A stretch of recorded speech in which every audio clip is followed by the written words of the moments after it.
कि यहाँ पर जो भगवान जी के विग्रह हैं, श्री विग्रह, उसमें कौन कौन से विग्रह हैं।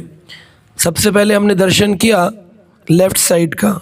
लेफ़्ट साइड में बलराम जी विराजमान हैं, उनके हाथ में एक श्रृंग है और उनकी दो पत्नियाँ वारुणी और रेवती, ये दोनों पत्नियाँ विराजमान हैं, वारुणी और रेवती।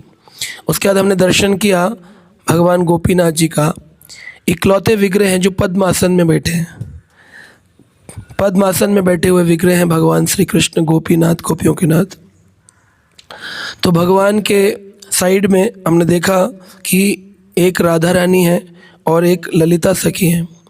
राधा रानी बड़ी विशेष दर्शन है, आप बाद में भी कर सकते कथा के बाद। वीणा बजा रही हैं, जबकि सरस्वती माता वीणा बजाती हैं, यहाँ पर राधा रानी श्री कृष्ण के प्रेम में वीणा बजा रही हैं और ललिता सखी जो है वो बांसुरी बजा रही हैं। तो दिस इज़ अ डिफरेंट। फिर बोलेंगे कि भाई जो राधा रानी है वो तो गोरे रंग की ना, गौर वर्णी श्री राधिका, तो काले रंग की कैसे हो गई। बोले जब भी आप किसी चीज़ का निरंतर स्मरण करते हैं तो आप में उसका रूप आता है। श्री कृष्ण का इतना स्मरण श्री राधिका रानी ने किया है कि वह स्वयं श्यामवर्णी हो गई, श्याम वर्णी श्री राधिका। श्यामवर्णी राधिका रानी की, ललिता सखी की। तो ललिता और राधा रानी दोनों श्याम सुंदर का स्मरण करती हैं, गोपीनाथ जी का, तो उनका रूप भी श्याम वर्ण, सो श्याम वर्ण हो जाता है। और तीसरे विग्रह जो हैं वो एक भक्त थे जिनका नाम था जगन्नाथ चक्रवर्ती, जिनको चैतन्य लीला में मामू ठाकुर कहा गया। मामू जी, मामा होते हैं ना, मामा, मामा को कभी कभी प्रेम में क्या कहते हैं, मामू। तो चैतन्य महाप्रभु के पिता, दादा थे और नाना, क्या नाम था उनका, नीलांबर चक्रवर्ती। तो नीलांबर चक्रवर्ती के कज़िन पुत्र ये थे, उनका नाम था जगन्नाथ चक्रवर्ती। तो इनको चैतन्य महाप्रभु मामू ठाकुर कहते थे, ठाकुर भी लगाते थे और मामू भी कहते थे। तो ये यहाँ पर मामू ठाकुर के गौर गदाधर, गौर यानी चैतन्य महाप्रभु और गदाधर, गदाधर कौन है, राधा रानी। तो राधा रानी तो चैतन्य महाप्रभु में है ना। तो गदाधर कौन है, जब श्रीमती राधा रानी के भावों को, उनके अंग को, अंग कांति को चैतन्य महाप्रभु ले आए तो कहते हैं अनंत गुण श्री राधिका 25 प्रधान। राधा रानी में अनंत गुण हैं पर 25 प्रधान गुण हैं। उसमें 25वां गुण है आश्रय केशव।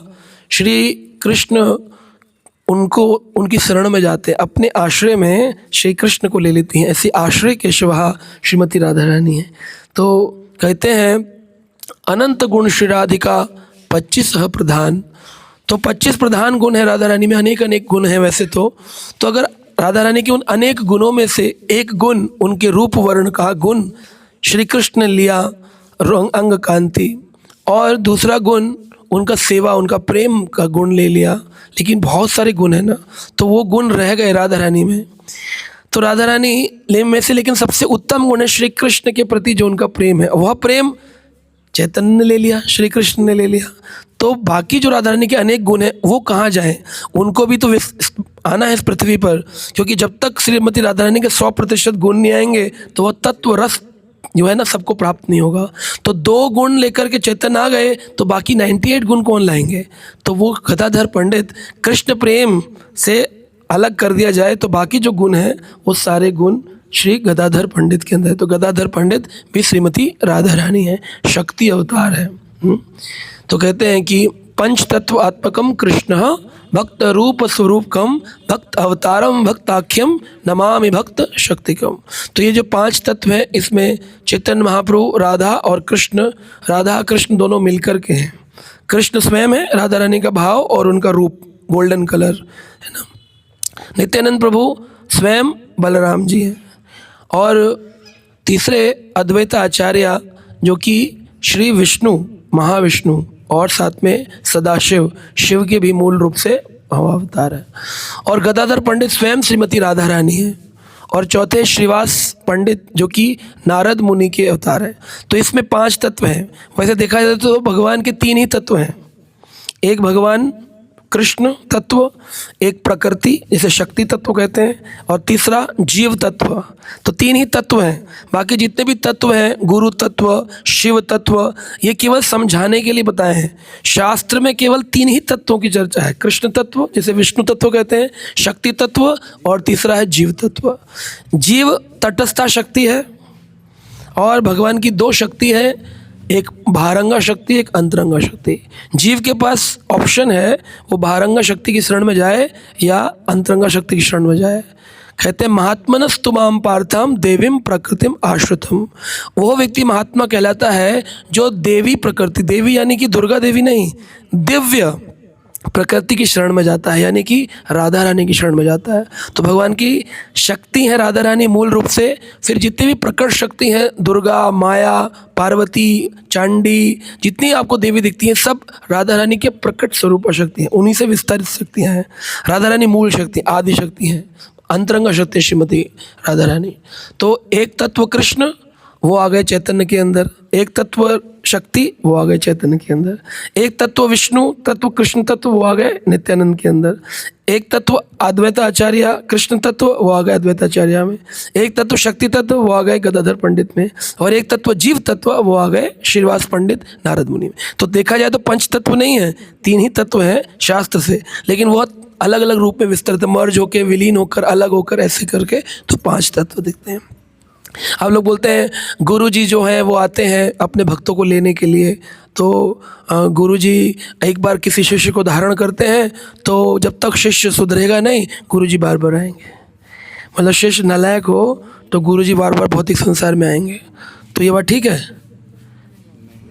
तो अगर शिष्य नालायक हो तो गुरु जी का संबंध कट जाता है, होता ही नहीं है। दीक्षा लिया हो लेकिन गुरु जी की बात ना मानता हो, भक्तों का अपराध करता हो, वैष्णव अपराध करता हो, नियम पालन ना करता हो, तो गुरु जी का नाम होगा उसके पास कृष्णदास, राधा देवी दासी, लेकिन वह कोई कनेक्शन नहीं होगा, वो यूजलेस हो गया। जैसे बंदूक है बच्चों की, उसमें गोलियां डालते हैं उसमें, लेकिन कोई मरता नहीं है क्योंकि उसके अंदर बारूद नहीं होता। तो ऐसे ही नाम होगा लेकिन उस व्यक्ति के अंदर कुछ दम नहीं होगा, क्योंकि वो केवल ऊपरी रूप से भक्त है, अंदर उसका बारूद नहीं है, क्योंकि उसका कनेक्शन अपने गुरु से कटा हुआ है। तो गुरु तत्व जो है, गुरु वापस नहीं आते हैं, गुरु तो गोलोक चले जाएंगे, नालायक व्यक्ति यहीं रह जाएगा। बोले हम नालायक हैं, हमारे गुरु ने कहा था वो हमें लेने आएंगे, जन्म जन्मांतर तक गुरु वदन करते हैं, वह लेने आएंगे। गुरु नहीं आएंगे, लेकिन गुरु तत्व यानी गुरु किसी विशेष वैष्णव को भेजेगा कि अरे एक पागल फालतू रह गया, तुम जाओ तो इस बार उसको देखो, प्रयास करो। फिर प्रयास करेंगे, फिर एक रह जाएगा, फिर रह जाएगा। तो गुरु नहीं आएंगे, गुरु तत्व यानी गुरु अपनी शक्ति देकर किसी किसी व्यक्ति को भेजेंगे। तो हो सकता है किसी के गुरु ब्रह्मलीन हो सकता है किसी के गुरु नित्य लीला में गए हो, लेकिन आज भी जो वैष्णव गण उनको मिल रहे हैं, उन तत्व, उनमें जो विशेष भाव है उनकी वाणी में, वो गुरु जी के द्वारा दिया गया है। वो वाणी आपको ऐसी लेनी चाहिए जैसे हमारे गुरु जी की वाणी आ रही है, शास्त्रिक वाणी लेनी चाहिए। ये नहीं कि हमारे गुरु जी कहते थे अब तो वो चले गए, अब हम फ्री हैं, हम कुछ भी कर सकते हैं। ये बिल्कुल गलत थॉट है एक्चुअली। तो गुरु तत्व नाम का कोई तत्व नहीं है, वहाँ गुरु तत्व भगवान कृष्ण की ही जीव तत्व जो हैं, जीव जो हैं, वही जीव कृपालु जब होता है, कंपैशनेट होता है, दयालु होता है, तो वो गुरु होता है ना। उसके अंदर भगवान का आवेश होता है, भगवान की कृपा होती है। कृष्ण कृपा मूर्ति, कृष्ण ने अपने हाथ से कृपा निकाली, ऐसे कृपा निकल रही है, उसकी एक मूर्ति बनाई गई, कृष्ण कृपा मूर्ति। अभय चरणारविंद भक्ति वेदांत स्वामी प्रभुपाद की, भक्ति सिद्धांत सरस्वती ठाकुर श्रील प्रभुपाद की। तो ये सारे जितने भी आचार्यगण हैं, ये कृष्ण की कृपा प्राप्त मूर्ति हैं, है ना। है तो जीव, कृष्ण कृपा उनके अंदर आई है, अवतरण हुआ है, इसे शक्ति आवेश कहते हैं, शक्ति का आवेश। तो ये 3 बेसिक हैं। जैसे 3 ही कलर हैं, ब्लू, रेड और येलो, है ना, green, RGB, red green blue. Red green blue colour से 3 से कॉम्बिनेशन से मल्टीपल कलर्स बनते हैं। ऐसे 3 ही तत्व हैं, कृष्ण, जीव और शक्ति। इससे जीव को मिलाकर कृपा कृष्ण की कर दो तो गुरु तत्व हो गया। कहते हैं क्षीरम दधी विकार विशेष योगत, दूध से दही बन जाता है, दूध में थोड़ा विकार डाल दो तो दही बन गया। बोले दही क्या बोले, दही को बोले शिव तत्व। शिव तत्व नहीं, वो हरि है, लेकिन उसमें थोड़ा विकार डालने से तो तत्व एक ही रहेगा, विष्णु तत्व। तो शिव भी अगर देखा जाए तो हरि ही है, लेकिन उनमें तमोगुण का विकार आने से वो अलग से एक हो गए। तो उसको एक्सप्लेन करने के लिए उनको शिव तत्व नाम दिया जाता है। वांछा शिव नाम। हरे कृष्ण महाराज। तो शिव तत्व नाम दे दिया। तो 3 ही मुख्य तत्व हुए, कृष्ण, शक्ति और जीवा। तो यहाँ पर मामू ठाकुर जो हैं जगन्नाथ चक्रवर्ती, उनके गौर और गदाधर। तो गौर में कौन आ गए? चैतन्य और श्री कृष्ण और राधा रानी। और गदाधर में कौन आ गए? श्री राधा रानी, जो बाकी बच गया। और साथ में राधा मदन मोहन जी वहाँ पर विराजमान है, मदन मोहन भगवान। हाँ, और मुख्य रूप से जो गोपीनाथ जी हैं उनको कहते हैं टोटा गोपीनाथ। अब टोटा का कई अर्थ होते हैं। अब दिल्ली में कुछ और ही मतलब होता है उसका, लेकिन देखा जाए तो टोटा शब्द बंगला में, इस भाषा में गार्डन, बगीचा। तो आप जहाँ बैठे कैसा है? ये गार्डन है।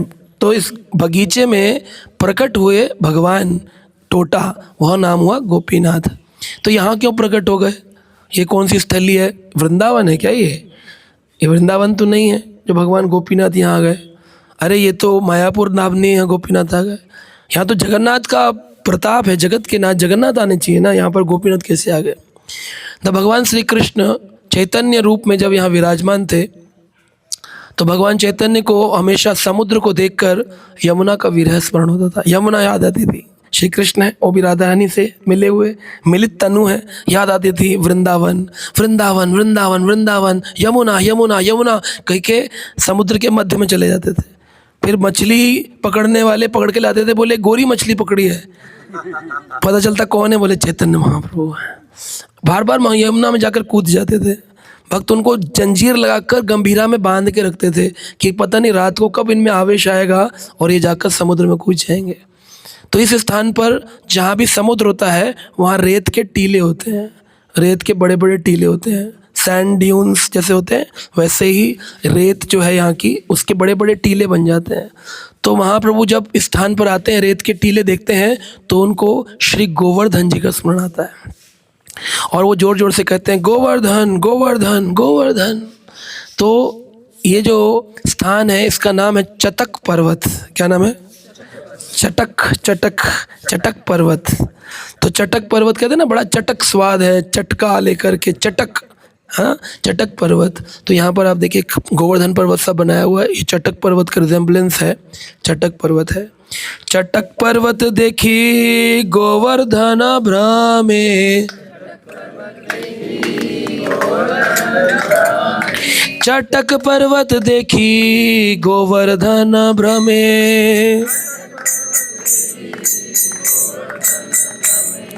धाया चले आर्तनाद करिया क्रंदने, धाया चले आर्तनाद करिया क्रंदने।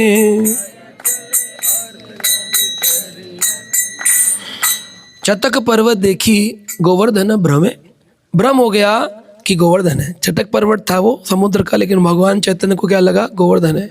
गोवर्धन गोवर्धन गोवर्धन, जोर जोर से धैया चलने लगा, जोर जोर से भाग कर के क्रंदन करने लगे। यह वो स्थली है जहाँ राधा कृष्ण का क्या होता है? रासलीला होती है। रूप गोस्वामी कहते हैं पूरे ब्रह्मांड में अगर कोई सबसे सुंदर स्थान है तो वो है श्री मथुरा धाम। क्यों?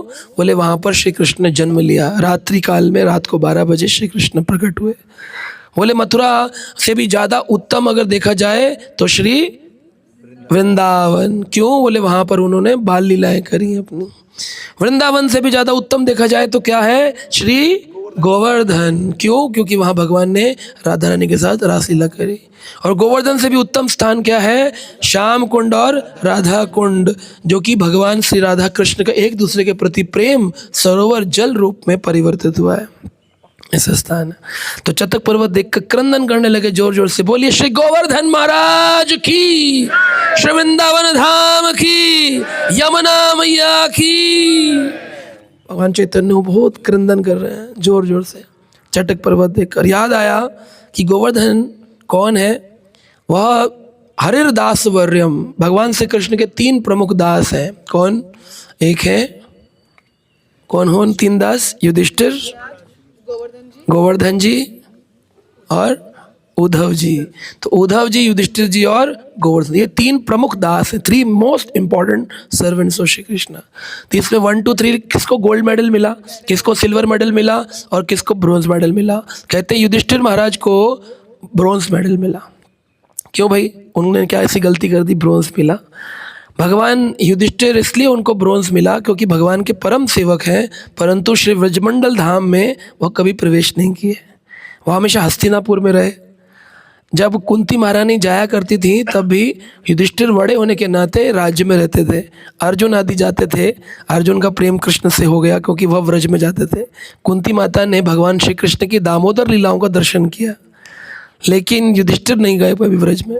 भगवान कृष्ण बोले इतने प्रेमी हो लेकिन तुम्हारे में एक अंक कम है क्योंकि तुम व्रज को नहीं जानते हो, व्रज मंडल में तुम्हारा प्रेम नहीं, इसलिए ब्रोंज मेडल। उद्धव जी महाराज को मिला सिल्वर मेडल। बोले सिल्वर मेडल क्यों मिला? कहते हैं उद्धव तो दांत काटी सखा है, दयताम कृष्ण सखा। दांत काटी यानी कि एक रोटी कौर की कृष्ण खाएंगे तो दूसरी रोटी उद्धव खाएंगे, फिर दूसरी कृष्ण खाएंगे, दूसरी दांत काटी सखा। दांत काटी सखा का मतलब होता है दोनों झूठा खाते एक दूसरे का, एक रोटी काटते हैं फिर दूसरा काटता है। जैसे हम लोग लंगोटी या यार भी कहते हैं ना कि दोनों की लंगोटी माँ साथ साथ में बदली हो, इसकी इसने पहनी हो इसकी इसने पहनी हो, कहते हैं लंगोटी यार। तो ऐसे लंगोटी यार कहो या दांत काटी सखा कहो, दयताम कृष्ण सखा, कृष्ण के दयताम सखा है, बड़े प्रिय सखा है। फिर उनको सिल्वर मेडल क्यों दे दिया?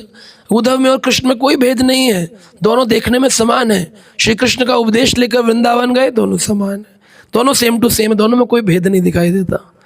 गोपियाँ कहती है अरे आ गए हमारे श्री कृष्ण, आ गए श्री कृष्ण, स्वरूप भी वैसा, मुकुट भी वैसा, वस्त्र भी वैसे, आ गए श्री कृष्ण। लेकिन जब पास आए अरे नहीं, ये तो कृष्ण नहीं, ये तो कोई और है।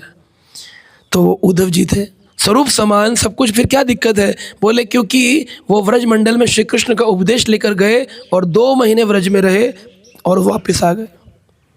उनकी इच्छा हुई कि मुझे क्या करो, मुझे यहाँ की गुल्मलता पता औषधि बना दो। गुल्मलता औषधि नाम उनकी विनती है भागवत में कि मुझे क्या बना दीजिए, यहाँ की झाड़ी पत्ता गुल्मलता औषधि नाम।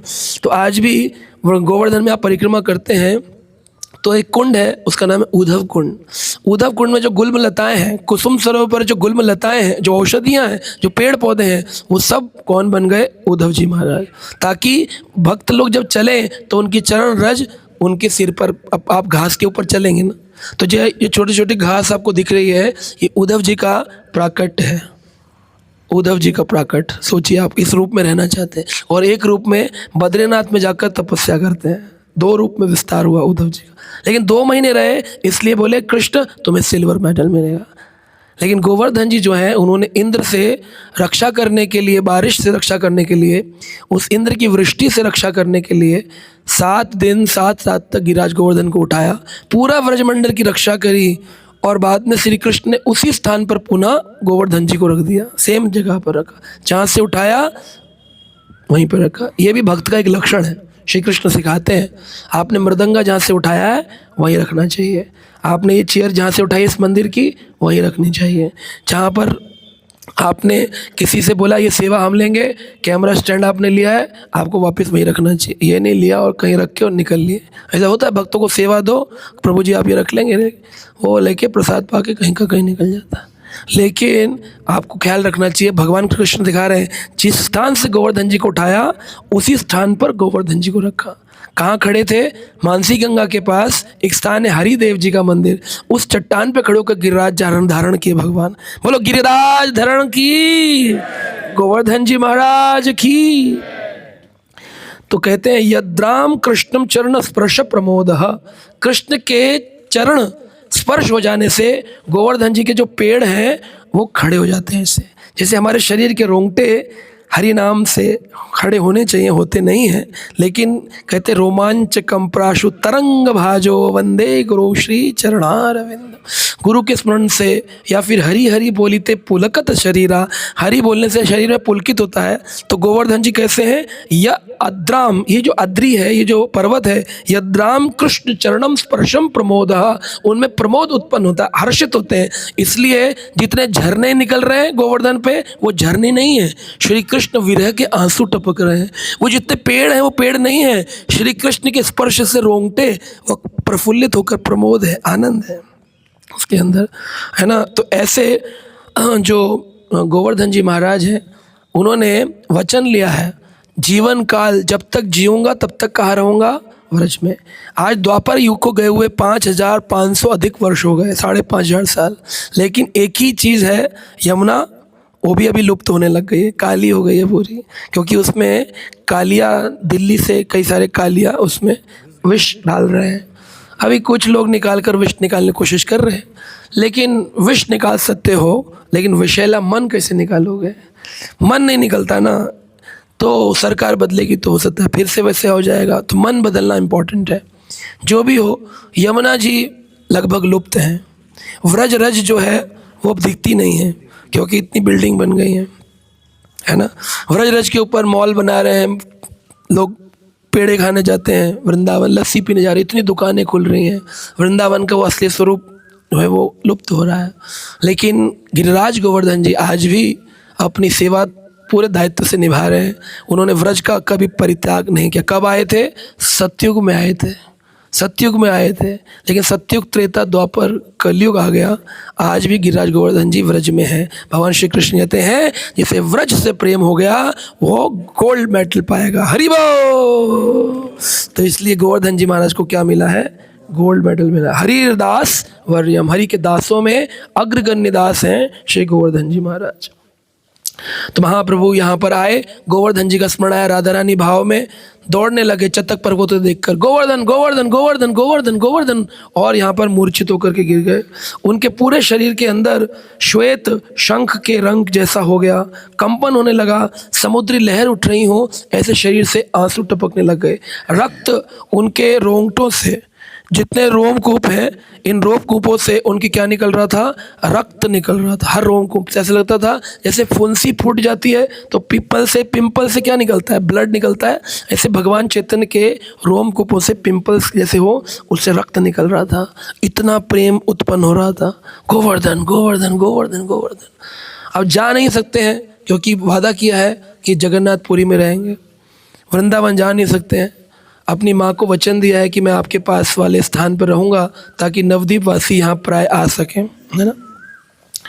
इस प्रकार भगवान श्री कृष्ण मूर्छित होकर गिर गए। यहाँ के भक्त लोग दौड़े दौड़े आए, बोले क्या हो गया, क्या होगा? श्री कृष्ण चैतन्य पीछे पीछे, गोविंद दौड़े दौड़े आए, स्वरूप दामोदर दौड़े दौड़े आए, क्या हो गया, क्या हो गया, क्या हो गया? चैतन्य महाप्रभु क्या हो गया? पानी डालो, पानी डालो, मूर्छित हो गए, पानी डालो।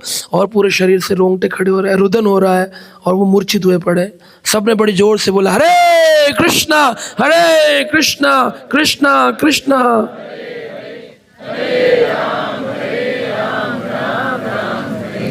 तभी अचानक जब इतनी जोर से हरि नाम लिया, भगवान चैतन्य की मूर्छा भंग हो गई। जागृत अवस्था में हरि बोल हरि बोल हरि बोल हरि बोल करके चैतन्य महाप्रभु कूदने लग गए जोर जोर से। सब लोग बोलते हैं क्या हुआ? फिर महाप्रभु ने उदंड कीर्तन किया, हरे कृष्णा कृष्णा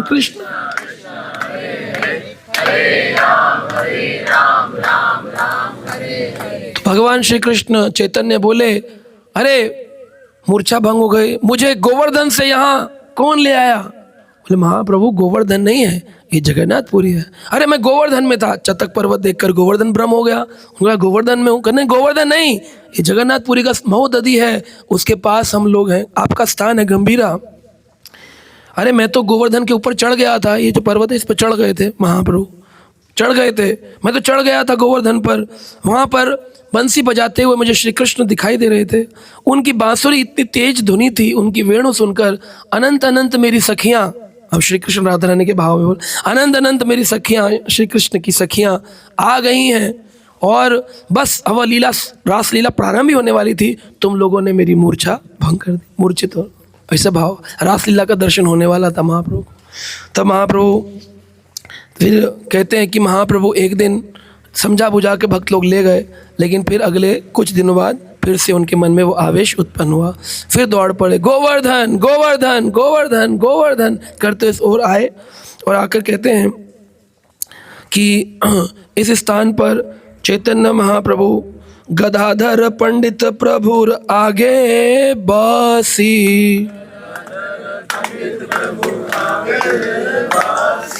गदाधर पंडित प्रभुर आगे बसी।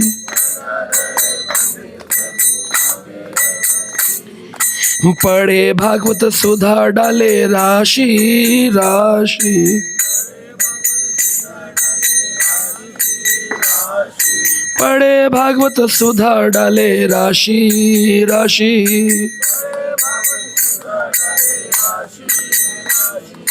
तो महाप्रभु आए, इस स्थान पर गदाधर पंडित रहते थे, वह भजन करते थे। गदाधर पंडित को बोलते थे भागवत सुनाओ, भागवत सुनाओ, भागवत सुनाओ। महाप्रभु भगवान है और भगवान क्या सुनना चाह रहे हैं, और हम लोग सुनना क्या चाह रहे हैं, संसार को। और सुनाइए प्रभु जी, कोई लीला बताइए और कुछ बताइए भागवत सुनने में। अरे ये तो सुना हुआ है हमारा, हाँ सप्ताह सुन लेते हैं एक बार, कहते अरे उन वाले प्रभु जी का सप्ताह तो सुना हुआ है, यानी वो वाले प्रभु जी के बस 7 ही दिन का ज्ञान जानते हैं, उसके बाद फिर वो रिपीट मारने लगते हैं। ये कौन सा स्थान, ये कौन सा ज्ञान है, हमने उनकी भागवत सुन रखी है। अरे क्या सुना है आपने ढेला नहीं सुन रखा है। अगर आपने सुना होता तो ये जीवन निकल जाएगा। 7 दिन क्या कभी भी आप भागवत का श्रवण संपूर्ण नहीं कर सकते। और मूर्ख लोग क्या कहते हैं, हमने सप्ताह सुन लिया है, अब हमने सप्ताह भागवत सुन रखा है, उन वाले प्रभु जी का सुन लिया है, इस बार इन वाले प्रभु जी का सुनेंगे। ये वाले प्रभु जी अलग भागवत सुनाएंगे, ये वाले अलग सुनाएंगे। कुछ हैं भी ऐसे कथाकार, उन्होंने पीपीटी बना रखी है और वो एक ही लीलाओं को बार बार सुनाते हैं। अब तो उनके भक्तों को भी रट गई है, तो गुरु जी से पहले वो शिष्य सुनाते हैं। अब महाराज जी वो कृष्ण प्रसंग सुनाएंगे, अब ये सुनाएंगे। तो ये नहीं होना चाहिए। भागवत में ये ऐसा, जैसे टीवी सीरियल आप देखते हैं ना, आपको पता ही नहीं चलता नेक्स्ट क्या होने वाला है, वो हमेशा एक सस्पेंस बना रहता है। तो वो सस्पेंस भागवत वक्ता के अंदर होना चाहिए कि जब वो भागवत करे तो सस्पेंस बना रहे। अब क्या होगा, आप यहाँ आए, आपको पता था कि यहाँ पर क्या सुनाने वाले, सोचा वो गोपीनाथ के बारे में सुनाएंगे, टोटा गोपीनाथ, यहाँ तो कुछ और ही चर्चा हो रही है। और हमने भी प्लान नहीं किया कि क्या सुनाएंगे।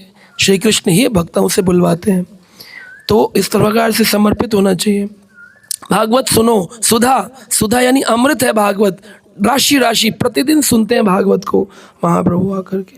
तो एक दिन समुद्र का स्नान करके आए और वंशीवट का स्मरण होने लगा इन पेड़ों को देखकर। वंशीवट वंशीवट वंशीवट वंशीवट, गोवर्धन गोवर्धन, वृंदावन वृंदावन, ऐसे करके महाप्रभु एक पर्वत को पकड़ लिए और खोदने लग गए।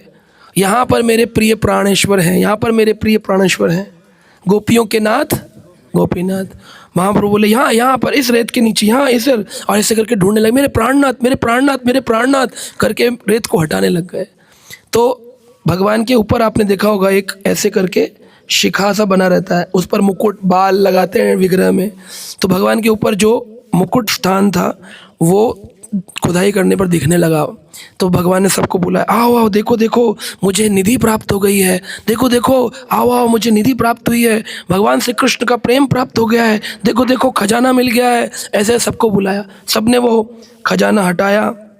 गदाधर गदाधर जल्दी निकालो, गदाधर मेरे प्राणनाथ फंसे हुए हैं, गदाधर निकालो। रेत की खुदाई करी तो अंदर से कौन निकले, गोपीनाथ भगवान। बोलो गोपीनाथ की। श्रीमान रास रसारंभी वंशी भटा तटस्थितो, कर्शन गोपीर सुनर गोपी, कर्शन वेणुर सुनर गोपी, गोपीनाथाशस्तु नमः। हाँ, तो कहते हैं रस आरंभी, रस का आरंभ भी होने वाला था। जैसे श्री चैतन्य ने देखा कि रासलीला आरंभ होने वाली है, तो रस आरंभी, रस का आरंभ होने ही वाला है। और वंशीवट तटस्थ थे, वंशीवट के नीचे जहाँ भगवान श्री कृष्ण वंशी बजाते हैं, तो भगवान वंशीवट तटस्थ तो कर्षण वेणुर, कर्षण यानी आकर्षण, कर्षण आकर्षण, कर्षण वेणु, जैसे वेणु बजाई, वेणु के कर्षण से आकर्षण से कर्षण वेणु, और स्वनर गोपी, सुनते ही गोपियाँ हाँ, क्या आ गई? गोपीनाथाय श्रेयस्तु नमः, हे गोपियों के नाथ हम आपको प्रणाम करते हैं। तो वहाँ पे गोपीनाथ जी प्रकट हुए। गोपीनाथ जी ऐसे नहीं थे जैसे आपने पद्मासन में देखे। गोपीनाथ जी बहुत सुंदर विग्रह, सीधे स्ट्रेट, भगवान बांसुरी बजाते त्रिभंग ललितम रूप में थे। भगवान चैतन्य ने कहा, देखी मुरली मुख अंगेर भंगीमा, देखी मुरली मुख अंगेर भंगीमा, नित्यानंद आनंद अश्रु नहीं सीमा, नित्यानंद आनंद अश्रु नहीं सीमा। नित्यानंद को जब देखा गोपीनाथ को तो उनके अश्रु निकल रहे, अश्रु नहीं सीमा। इतने सुंदर भगवान देखे आपने, कैसे लगे आपको? बस पीछे वाले तो उसी बेकार टाटा फेस। कैसे लगे गोपीनाथ जी आपको? पीछे वाले कह रहे ऐसे, गुलाब जामुन कैसा लगा बोलेंगे अरे वो। गोपीनाथ कैसे लगे आपको? हाँ, इससे गोपीनाथ है। नित्यानंद प्रभु गदाधर पंडित देखकर अश्रु से पूरित हो गए। इतने सुंदर गोपीनाथ, गोपियों के नाथ। चैतन्य महाप्रभु ने उनका विग्रह स्थापना किया। महाप्रभु उस समय इस जगन्नाथपुरी से वृंदावन आए तो वृंदावन जाने का भाव रखे हैं, लेकिन गदाधर पंडित जो हैं वो भगवान के साथ साथ रहना चाहते हैं, लेकिन उनको क्षेत्र संन्यास दिया है। इस क्षेत्र से तुम बाहर नहीं निकल सकते हो। देखिए, इसको कहते हैं गुरु दत्ता प्रदेश। गुरु के द्वारा दी गई सेवा ही गुरु दत्त देश। ये नहीं प्रभु जी आपकी कैमरे की सेवा है, प्रभु जी लगे हैं प्रसाद बांटने, कैमरा कहाँ है? प्रभु जी कमरे पर रखा हुआ है। प्रभु जी आपकी सेवा है साउंड सिस्टम लाने की, प्रभु जी जप कर रहे हैं ध्यानपूर्वक, प्रभु जी साउंड सिस्टम का है कमरे पर रखा हुआ है। तो ये सेवा गुरु दत्ता देश, गुरु ने जो सेवा दिया उसके लिए अपने जान न्यौछावर कर देना। गदाधर पंडित एक पल भगवान कृष्ण के बिना नहीं रह सकते हैं। जब चैतन्य महाप्रभु नवद्वीप में भक्तों के साथ लीला करते थे, एक अलग कमरे में गदाधर रोया करते थे, कब मुझे कृष्ण मिलेंगे। वो क्योंकि राधा रानी के कुछ गुण श्री चैतन्य में है और अन्य गुण विहीन वो है। तो कहते हैं कि गदाधर पंडित इस प्रकार हैं जैसे रुक्मणी माता है। राधा रानी तो श्री कृष्ण की संगी बन गई, लेकिन रुक्मणी इतना प्रेम करने भी किसी विग्रह में रुक्मणी नहीं दिखेंगी। राधा कृष्ण राधा कृष्ण राधा कृष्ण, रुक्मणी नहीं। रुक्मणी जैसे कृष्ण प्रेम से विहीन रह गई, जैसे गदाधर को कृष्ण तो मिले लेकिन कृष्ण प्रेम नहीं मिल रहा है, चैतन्य प्रेम नहीं मिल रहा है उनको, तो रो रहे हैं कमरे में बैठ करके। रुक्मिणी माता को भी कृष्ण तो मिले पर कृष्ण प्रेम नहीं मिल रहा है, वो कृष्ण का प्रेम नहीं मिल रहा है। गदाधर रोते थे कमरे में, तो लोग महाप्रभु पूछते थे ये कौन रो रहा है, किसके रोने की आवाज़ आ रही है, तो आंसू पोंछ लेते थे, नहीं नहीं कोई नहीं कोई नहीं कोई नहीं कोई नहीं है। सब मना कर दो कोई नहीं, वरना महाप्रभु का वो कृष्ण प्रेम जागृत हो जाएगा, राधा रानी रोने लग जाएंगी। हाँ, तो इस प्रकार से बहुत गुहितम लीला है। इसलिए कोई भी चैतन्य चरितामृत ऐसे उठा के ग्रंथ खरीद के नहीं पढ़ सकता। जिसने जीवन में गीता नहीं सुनी ना, वो भागवत नहीं समझ सकता। जिसने भागवत नहीं समझी वो चैतन्य महाप्रभु लीलाएं समझ नहीं सकता। ये बहुत रस की चीज़ें हैं। साधारणतः ऐसे फ्री में मिल रही कई लोगों को जिनको गीता भी नहीं पता कि गीता किसने बोली। ये अभी दुर्गा चालीसा और गणेश स्तुति से ऊपर नहीं आए और चैतन्य लीला सुन रहे हैं। भगवान की बहुत अद्भुत कृपा हो रही है, ये बहुत अद्भुत कृपा हो रही है। इसमें कुछ लोग ऐसे होंगे जो कि अपने बच्चों या परिवार के साथ आ गए होंगे, जिन्होंने जीवन में है ना रोली और तिलक से ऊपर कभी भक्ति को समझा ही नहीं होगा। रोली लगा दो, तिलक लगा दो, लड्डू खिला दो, ये पूजा होती है। उनको यहाँ चैतन्य लीला सुनने को मिल रही है। उफ, अद्भुत कृपा है, ये अद्भुत कृपा है। भगवान चैतन्य ने स्थापना करी, गदाधर को बोला क्षेत्र संन्यास लो, तुम कभी इस स्थान जगन्नाथपुरी का त्याग नहीं करोगे और जीवन भर किसकी सेवा करोगे। गदाधर भगवान को बोला कि तुम्हें गोपीनाथ की सेवा करनी है। अब गोपीनाथ जी की सेवा करते करते करते करते करते करते कई वर्ष बीत गए, जीवन बीत गया। जब बीत गया तो देखते हैं बुढ़ापा आ गया और शरीर दुर्बल होकर के कमर झुक गई। अब भगवान को नित्य प्रतिदिन मालाएं पहनाते हैं, गार्लैंड पहनाते हैं, तिलक लगाते हैं। अब अकेले गदाधर, कोई पुजारी नहीं, कोई पंडित नहीं, कैसे सेवा करे। तो गदाधर रोने लग गए एक रात्रि में। कहते हैं कि हे गोपीनाथ, मैं कैसे आपकी सेवा करूं, मेरी मन में बहुत चेष्टा है आपकी सेवा करने की, लेकिन मैं कर नहीं पा रहा हूं। क्योंकि मेरी कमर झुक गई है। कहते हैं कि क्योंकि गोपीनाथ मंदिर में भगवान आया करते थे भागवत सुनने के लिए, तो ये भागवत की स्थली है, भागवत श्रवण स्थली है। इसलिए मैंने प्रारंभ में ओम नमो भगवते वासुदेवा करवाया आपसे, जबकि हम भागवत चर्चा नहीं कर रहे थे, क्योंकि ये भागवत स्थली है। जैसे नैमिषारण्य भागवत स्थली है, जैसे शुकताल भागवत स्थली है, जहाँ पर भागवत हुई है, यहाँ निरंतर चैतन्य महाप्रभु भगवान ने भागवत सुनी है। भक्तों ने तो सुनी हर जगह पर, यहाँ भगवान ने भागवत सुनी है। प्रतिदिन जब तक चैतन्य 18 वर्ष रहे, यहाँ पर प्रतिदिन गदाधर पंडित से भागवत श्रवण किया। भागवत स्थली है ये। और गदाधर पंडित बूढ़े हो गए हैं, बुजुर्ग हो गए हैं, पहना नहीं पा रहे हैं गार्लैंड, रो रहे हैं, कैसे आपकी सेवा होगी, है ना। हम बूढ़े हो जाएं तो हम मैसेज भेज देते हैं, हम बूढ़े हैं इसलिए हमें वीआईपी ट्रीटमेंट चाहिए, हमें आगे ले चलिए, हम सेवा करने योग्य नहीं है। भगवान की सेवा यूथ करेगा, तुम क्यों नहीं करोगे? बोले हमसे होती नहीं है। क्या तुम्हारे मन में इच्छा है करने की? गदाधर पंडित कहते हैं मैं सेवा करना चाहता हूँ भगवान, मुझे आप कृपा करें। और रोते रोते पट बंद करके चले गए सोने के लिए। लेकिन पूरी रात नींद नहीं आई कि आज माला पहना नहीं पाया, मैं माला नहीं पहना पाया, अपने भगवान की सेवा नहीं कर पाया। रुदन करते करते अपने कक्ष में जाकर सो गए। उठे अगले दिन प्रातःकालीन वेला में स्नान करके मंगल आरती आए तो क्या पाया, वहाँ जो खड़े श्री गोपीनाथ जी थे, उन्होंने पद्म आसन में बैठ गए कि अगर तुम मुझ तक नहीं आ सकते हो भक्तों, तो मैं तुम्हारे तक आ सकता हूँ। तो कल भी हमारे भक्त जगन्नाथ जी के पास जाने की कोशिश कर रहे थे। आप ऐसी कोशिश करें, ऐसी भक्ति करें, स्वयं भगवान आपके पास आएंगे। भक्ति महाराज बोलते थे, do not try to see God, try to serve God in a way that God wants to see you. आप ऐसी सेवा करो कि कृष्ण आपको देखना चाहे, बजाय इसके कि आप वीआईपी का 500 रुपये टिकट लेके 2000 रुपये दे के पास चले जाओ। पास जाके भी क्या होगा? कुछ नहीं होने वाला। हृदय परिवर्तन नहीं होगा तब तक कुछ नहीं होगा। हृदय के अंदर भक्ति नहीं हो, कुछ नहीं होगा। कैसे दिख रहे थे भगवान? अरे जैसे बड़ा देखो छोटा देखो, भगवान तो भगवान है ना। चैतन्य महाप्रभु स्वयं तो कभी आगे ही नहीं जा रहे हैं, हम आगे जाने की चेष्टा कर रहे हैं। ऐसा गोपीनाथ जी से प्रेम है। भगवान चैतन्य को कहते हैं, न्यासी शिरोमणि चेष्टा बुझे साधकार,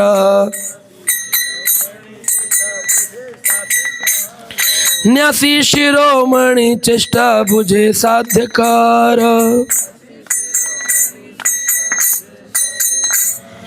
अक्षमात पृथ्वी करिला अंधकार,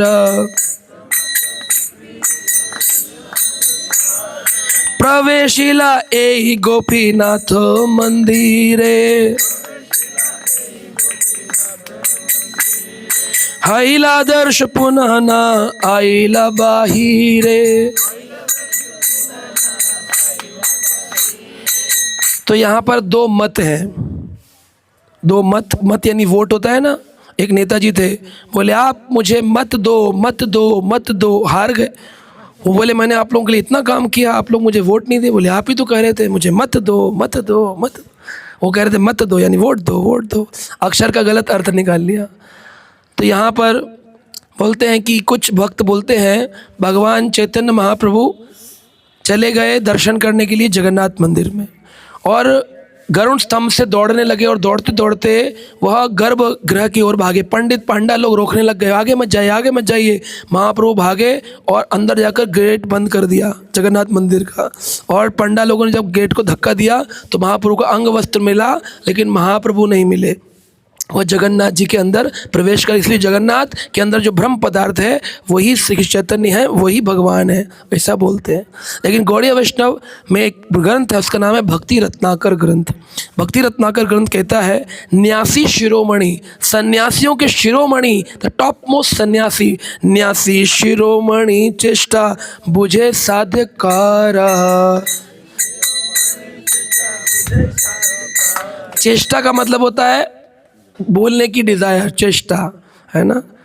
आपने के बोले के चेष्टा करें, आप क्या बोलने की चेष्टा करेंगे? चेष्टा करने वाला बोलना चाहते हैं। भगवान चेष्टा किए, अक्षमात पृथ्वी कौरिला अंधकार, पूरी पृथ्वी पे अंधकार हो गया जब भगवान ने अपनी लीलाओं को संवरण करने का भाव लाया। 500 वर्ष पूर्व भक्ति काल चल रहा था, मीराबाई, सूरदास, जिधर देखो वहाँ, और स्वयं भगवान चैतन्य आए, उनके कारण इतने सारे भक्त भक्त बन गए, उनके कारण बन गए। इतने संप्रदाय, रामानंद, ये संप्रदाय, वो संप्रदाय, सबका प्राकट हुआ 500 वर्ष पूर्व। भक्ति काल चल रहा था, जहाँ भी जाए, भारत, दक्षिण भारत, हर जगह आपको, अलवर, हर जगह भक्त मिलेंगे। लेकिन जैसे ही न्यासी शिरोमणि, सन्यासी शिरोमणि चेष्टा बुझे साध्य करे, जैसे ही भगवान ने सोचा कि अब मैं लीला संवरण कर दूं, अकस्मात पृथ्वी करीला अंधकार है, पृथ्वी में अंधकार हो गया, सारे जगह काले काले बादल आ गए। सारे लोग बोले आज इतने काले बादल, इतना अंधकार क्यों हो रहा है, वह क्या हो गया ऐसा? अरे गौर चंद्र नहीं है, चंद्रमा ना हो, अमावस्या की रात्रि तो अंधकार होता है, वो गौर चंद्र रूपी चंद्रमा चमक नहीं रहा, कहाँ गया? अंधकार हो गया।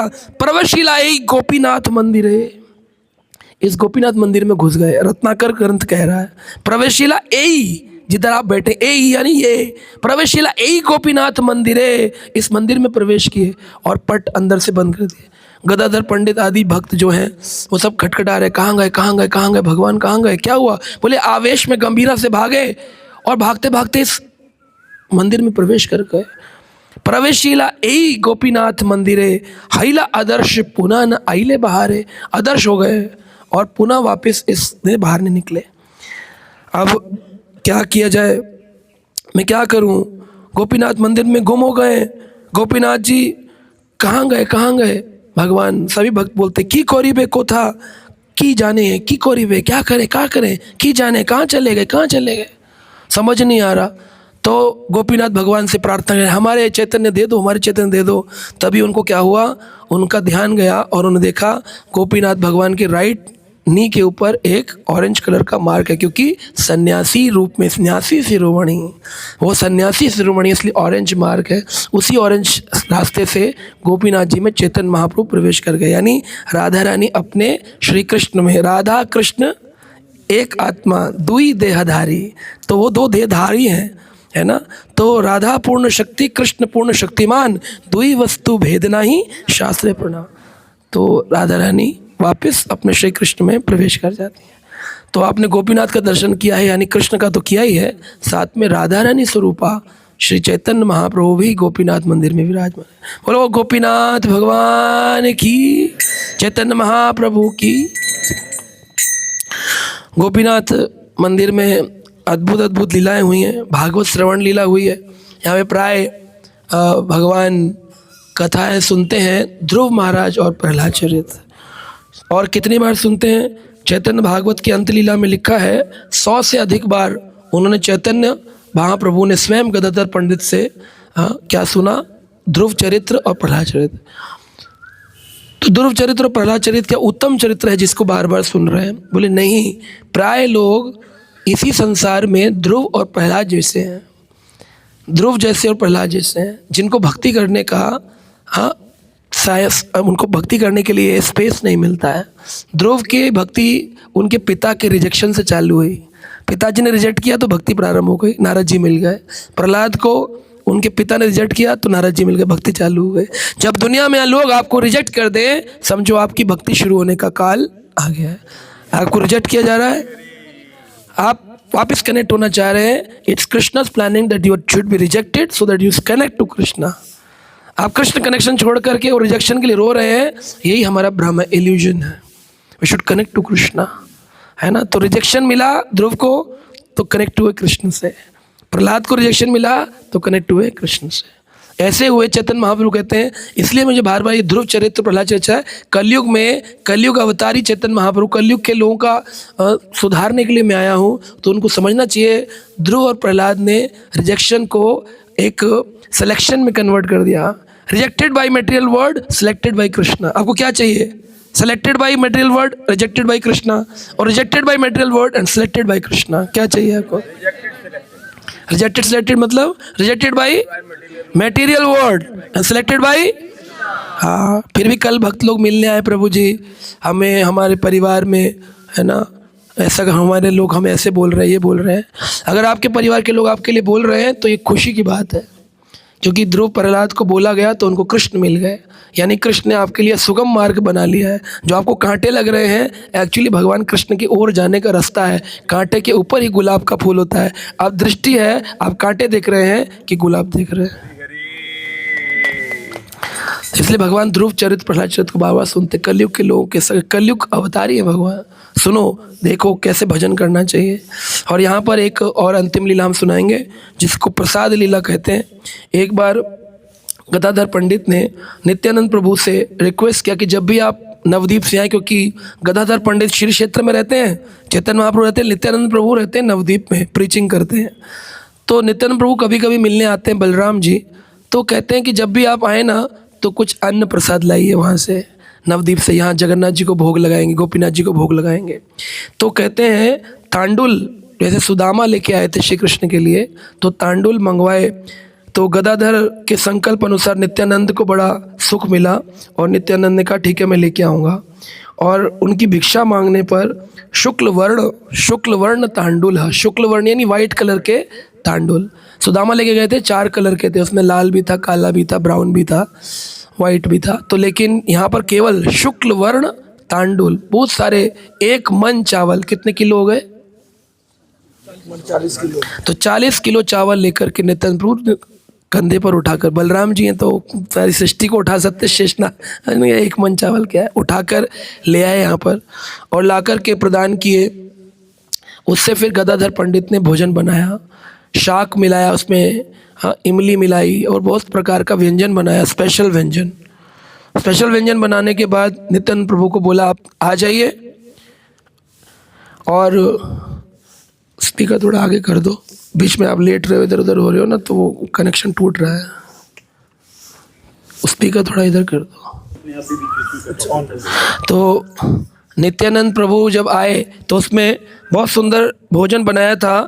शाक तोड़कर उन्होंने एक व्यंजन प्रस्तुत किया था जिसमें इमली वृक्ष के पत्ते थे और उसमें नमक पीस करके डाला था और कुछ समुद्र का जल मिलाया था, नमकीन जल। और इस प्रकार से उन्होंने रंधन यानी कुकिंग किया लक्ष्मी जी की तरह और बहुत सुंदर एक भोजन बनाया। और शुभ आगमन हुआ, बड़ी जोर से नित्यानंद प्रभु को बुलाया गया था और नित्यानंद प्रभु कहते हैं कि ऐसा सुंदर वातावरण हो गया कि पूरे में वो शुक्ता साग, पूरे नवद्वीप, पूरे जगन्नाथपुरी में सबको स्मेल आ रही है, जैसे पुष्प की खुशबू आती है। क्या बना है, कहते हैं ना घर में जब बच्ची कुकिंग हो तो आज क्या बनाया है, बड़ी सुगंध आ रही है। जितनी सुगंध थी पूरे सब लोग, अब दुनिया को सुगंध आए ना आए, भगवान को तो आएगी। अब उन्होंने बोला था, नित्यानंद और गदाधर ने प्लानिंग की थी कि हम लोग अकेले बैठ करके खाएंगे इसको, लेकिन तभी क्या देखते हैं भगवान चैतन्य अंतर्यामी है, भगवान चैतन्य आकर के गेट का मंदिर खटखट किए तो बोले कौन है।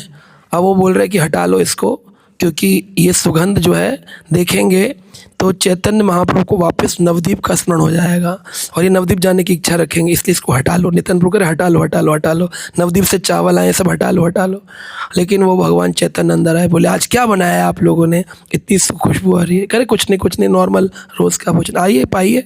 करे नहीं, कुछ स्पेशल फीस्ट है और वो मुझे तुम उससे विमुख रखना चाहते हो, मैं उसी को पाने के लिए आया हूँ।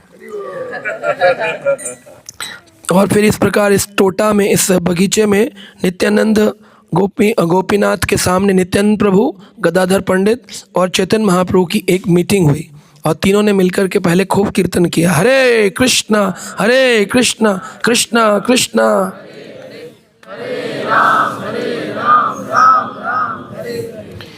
तो इस प्रकार अब जो है ना तीनों खा रहे हैं और जैसे होता है ना जब 3 क्लोज लोग बैठते हैं तो मजाक होता है। कभी कभी लोग बोलते हैं अरे इतने सीनियर भक्त हैं कैसे हंस रहे हैं देखो, है ना। लेकिन वो किसके साथ हंसेंगे, जिन पर उनको भरोसा है कि मेरी बात को गलत तरीके से लेंगे, ये मेरे अंतर मन को जानते हैं। तो चैतन्य महाप्रभु संसार को नहीं बताना चाहते कि मैं भगवान हूँ, लेकिन गदाधर से कहते हैं ये जो तुमने प्रसाद बनाया है ना, इसमें वैकुंठ की खुशबू आ रही है। मुझे ऐसा क्यों लग रहा है गोलोक में भी तुम ही कुक हो। गोलोक में कौन कुक है? हाँ, गदाधर पंडित कुक है। बोले ऐसा क्यों लग रहा है गोलोक में तुम ही कुक हो। कह रहे नहीं मैं तो कभी गोलोक गया ही नहीं। नित्यानंद प्रभु कह रहे तो सीक्रेट बातें चल रही हैं, लेकिन वो एक दूसरे के। हाँ, एक बार मायापुर की घटना है।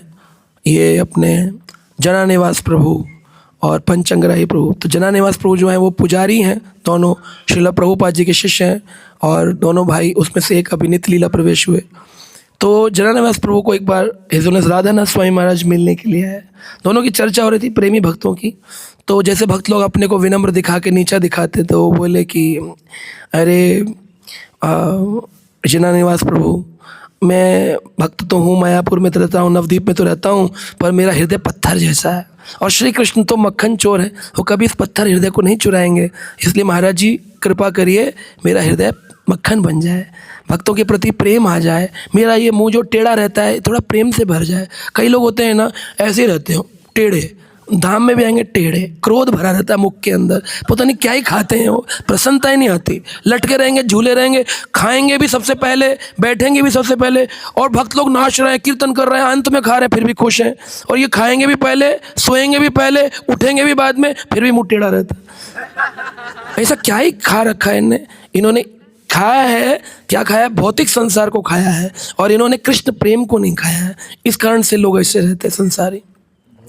तो भौतिक से पीड़ित लोग ऐसे दर्शन करते हैं। प्रसन्न मुद्रा में रहना, प्रसन्न वदनम प्रिया। जब कोई व्यक्ति देखे आपकी ओर तो आपका मुंह खुश होना चाहिए, स्माइल होना चाहिए, प्रसन्न मुद्रा में रहना चाहिए, दुखी मुद्रा में नहीं। तो जनानिवास प्रभु बोले, मेरा हृदय जो है ना वो पत्थर जैसा है, महाराज जी मर्सी करिए, मुझ पर कृपा करिए।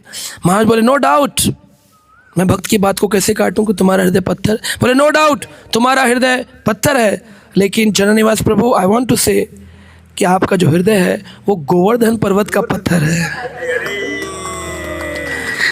तो ये भक्तों की आपस की लीलाएं होती हैं। जब कोई भक्त बोले मैं बड़ा विनम्र हूँ, मैं तो मुझे कुछ आता नहीं, सामने वाला उसको गुणगान गाएगा, है ना, तो वो गाना आना चाहिए। नहीं नहीं नहीं नहीं नहीं, आप गलत बोल रहे हैं, ऐसा नहीं होता। भक्त एक दूसरे की प्रसन्नता करते हैं, प्रशंसा करेंगे, लेकिन उस प्रशंसा में उसकी बात कटे भी ना और आपकी बात भी रह जाए। तो कितना सुंदर उदाहरण है। उन्होंने कहा मेरा हृदय पत्थर है, मैं मक्खन नहीं बन पाया महाराज आपकी तरह। तो महाराज जी बोले, नो नो, आपका हृदय पत्थर है, नो डाउट, लेकिन गोवर्धन पर्वत का पत्थर है जिसमें कृष्ण लीला करते हैं। तो ऐसा भाव भक्तों के अंत में होता है। तो महाप्रभु भी अपने भक्तों के साथ बड़ी सुंदर लीला किए। वह कृष्ण को प्राप्त करते हैं गदाधर, और कहते हैं, गदाधर तुम जिस पर भी दृष्टिपात करते हो वह नित्यानंद स्वरूप को जान जाता है, जिस पर भी गोपीनाथ जी कृपा करते हैं वह गदाधर को जान जाता है।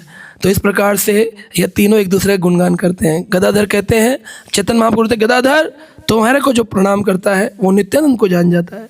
नित्यानंद कहते हैं, जो गदाधर को प्रणाम करता है वो चैतन्य को जान जाता है। तो एक दूसरे को बोल रहे, चैतन्य कह रहे हैं वो तुम वो सब एक दूसरे को, वो कह रहे गोपीनाथ को जो करता है वो तुमको जान जाता है। अरे आप शुद्ध भक्त हैं, आप शुद्ध भक्त हैं, आप शुद्ध भक्त हैं, आप शुद्ध भक्त हैं।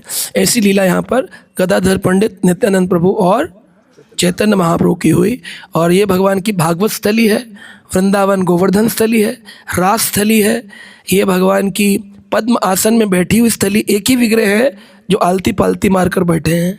देखेंगे आप, साइज अगर आलती पालती से ही बनाया गया होता ना उस विग्रह को, तो कैसा होता, वो ऊपर का धड़ जो होता वो छोटा होता, और आलती पालती जैसे प्रभुपाद जी का विग्रह आलती पालती में होता है, आचार्य का होता है, तो ऊपर का नीचे का मैच होता है। आप देखिए अजीब सा लगता है देखने में कि पैर ऐसे फोल्डेड है, ऊपर का इतना लंबा कैसे हो गया। कोई खड़े हुआ व्यक्ति बैठ जाएगा कैसा लगेगा, खड़े हुए हैं ना भगवान, तो अचानक बैठ गए तो वो अजीब सा लगता है कि ऐसे बैठ गए, पोस्चर नहीं है ना वैसा।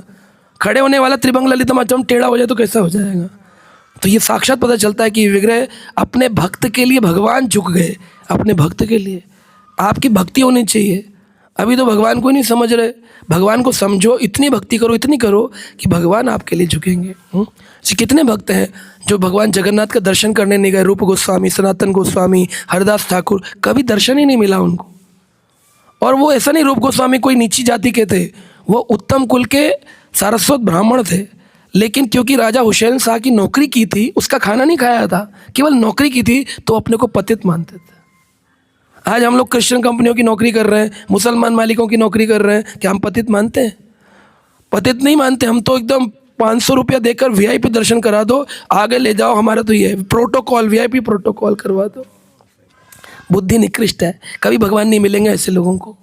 भगवान पाने के लिए विनम्रता, भगवान को पाने के लिए दीनता, दीनहीनता, मैं कुछ नहीं हूँ। रूप गोस्वामी, सनातन गोस्वामी एक बार रथ यात्रा निकल रही थी, रूप गोस्वामी चैतन्य महाप्रभु को मिलने के लिए रथ यात्रा जा रहे हैं, पाँव में छाले पड़ गए।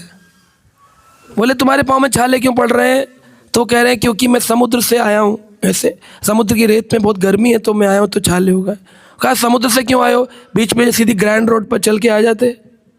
तो उन्होंने कहा नहीं, वहाँ जगन्नाथ जी के पंडा लोग हैं ना, उनको मेरा स्पर्श हो जाएगा तो वो भगवान की सेवा में खराब हो जाएगा। छाने मंजूर है, जगन्नाथ जी के पंडा, हमें जगन्नाथ जी का किचन देखने गए, उनको चिल्लाना पड़ा हटो हटो हटो हटो, क्योंकि हमें तो लगा वो चिल्ला रहे, तुम क्यों ऐसा क्यों बिहेव कर रहे हो, तुम ऐसा क्यों कर रहे हो। हमें पता ही नहीं है वो भगवान के पार्षद हैं। तो भगवान के भक्तों का गुण बहुत ऊंचा गुण होता है, बहुत उत्तम गुण होता है, तो वो गुण अर्जित करना है। तो यहाँ प्रार्थना करेंगे कि हमारी यह जगन्नाथ यात्रा संपूर्ण हो रही है। हे गोपीनाथ जी, हे बलराम जी, हे मदन मोहन जी, हमें कृपा करें, हमारे अंदर गदाधर जैसा भाव, नित्यानंद प्रभु जैसा भाव चैतन्य महाप्रभु के लिए है, वैसा भक्ति भाव, वैसी विनम्रता, वैसा सेवा, वैसी भागवत के प्रति प्रेम उत्पन्न हो।